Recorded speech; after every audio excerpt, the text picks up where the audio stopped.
Every single day, we put a ton of trust in our digital world, right? From our phones to these giant corporate networks. But what happens when there's a crack in that digital armor? Well, that's exactly what we're diving into today, the world of vulnerability analysis. It's the critical, behind-the-scenes work of finding and fixing those weak spots before the bad guys do. So, here's our roadmap. First up, we're going to define what a vulnerability actually is so we're all on the same page. Then we'll get into how the pros score these weaknesses. It's kind of like a secret language. After that, we'll walk through the entire process, the whole life cycle of the hunt. And finally, we'll see how all that detective work turns into a real, actionable solution. All right, first things first. To really get this, we need to know what we're looking for. What is it that makes a system vulnerable? Think about it like you're securing your own house, right? You'd look for an unlocked door, maybe a window that's cracked, or just a weak spot in the fence. A digital vulnerability? It's the exact same idea. It's an opening that an intruder could use to get inside your digital home. Okay, let's get a little more formal for a second. The official definition calls it a weakness in an asset. Now, that asset could be anything. It could be the software on your computer, a Wi-Fi router, or even the entire digital backbone of a huge company. And that threat agent? Well, that's just a fancy way of saying the person or thing looking to take advantage of that weakness. So, what's really important to get here is that these weaknesses aren't always some super complex Hollywood-style hack. A lot of the time, they're caused by something pretty simple, a basic misconfiguration, a bad design choice, or, and this one's huge, just forgetting to change the default password from admin. Yep, human error plays a massive role. Okay, so we've found a vulnerability. Now what? How do we know if it's just a tiny crack in the window or if the front door has been left wide open? Well, for that, you need a common language. And that's what we're getting into next, how these digital weak spots are scored. And you gotta understand the scale of this problem is just immense. Security pros are dealing with a constant flood of potential new flaws every single day across thousands of systems. So to even begin to manage that chaos, they absolutely needed a universal, standardized way to name them, sort them, and score them. And this is it. These are the two pillars of that system. On the left, you've got CVE, which stands for Common Vulnerabilities and Exposures. Think of it like a giant dictionary that gives every known vulnerability its own unique serial number. And on the right, you've got CVSS, the Common Vulnerability Scoring System. This is the rating system. It takes that bug with its serial number and gives it a score, so everybody everywhere instantly knows how bad it is. This table really pulls it all together. Before these systems existed, it was total chaos. Everyone used different names for the same bugs. So CVE gives a flaw its own unique ID, kind of like a social security number for software bugs. Then CVSS slops a score on it. And trust me, a 9.8 is a 5-alarm fire. All this info gets collected in a central database like the NVD. And then CWE helps classify the type of weakness, which helps us spot patterns. This whole ecosystem was a total game changer, letting teams all over the world work together on threats like never before.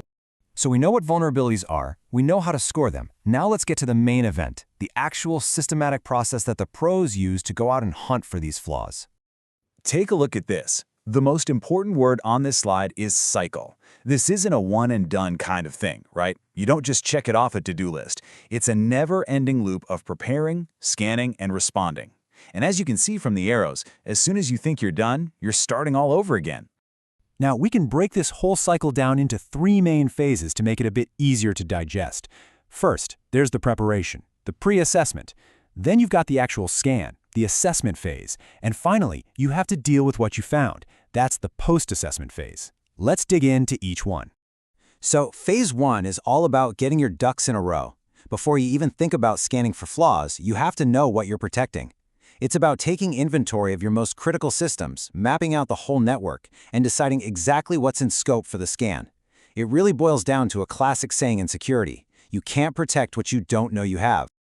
All right, now for the active hunt. This is where security teams unleash powerful, automated tools to scan all those systems we just identified.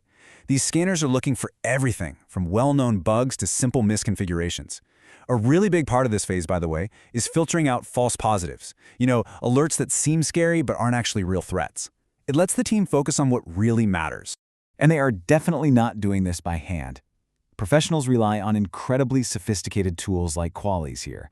It's a cloud-based platform that gives an organization this constant, real-time bird's-eye view of where they might be exposed across their entire global network. Nessus is another one of the heavyweights in this space. Tools like this are the real workhorses of the assessment phase. They can scan for literally tens of thousands of different issues, from simple stuff like a bad setting to the presence of seriously dangerous malware. Now here's the thing. Finding the problem is only half the battle. Phase 3 is all about the response. This is where you rank the flaws by how risky they are, you apply the patches and the fixes, and, this part is absolutely critical, you rescan to make sure the fix actually worked. After that, it's all about monitoring, always watching for what comes next. So what's the whole point of all this work? What's the final product? Well, it's not just a big, scary list of problems. It's about creating a clear, actionable plan. Let's see how that comes together. This, right here, is the ultimate goal. A vulnerability assessment isn't just some academic exercise to find flaws. The entire purpose is to produce a report that builds a bridge from a super technical finding to a real-world business action that makes the company safer. And a good report is smart. It's built for different people. It starts with an executive summary for the bosses, just the high-level stuff. Then you've got the deep dive findings for the tech teams with all the gritty details like that CVSS score we talked about. The risk assessment then basically acts like a triage nurse, telling everyone what to fix first. And finally, the most important part, the recommendations, a clear, prioritized, step-by-step plan to actually fix the problems. This quote from the source material just sums it up perfectly. The report does two things. It's a warning bell that shows where you're exposed, but it's also a roadmap that gives you the exact countermeasures you need to get safe again. And once those fixes are in and they've been verified, the job's still not done, because new threats pop up every single day. New computers and servers get added to the network. And that is why security is a process, a continuous loop. The second one cycle ends, the next one has already begun. Which, brings us to a final, really big question. In a world that's always changing, with threats that are constantly evolving, is it even possible to be 100% secure?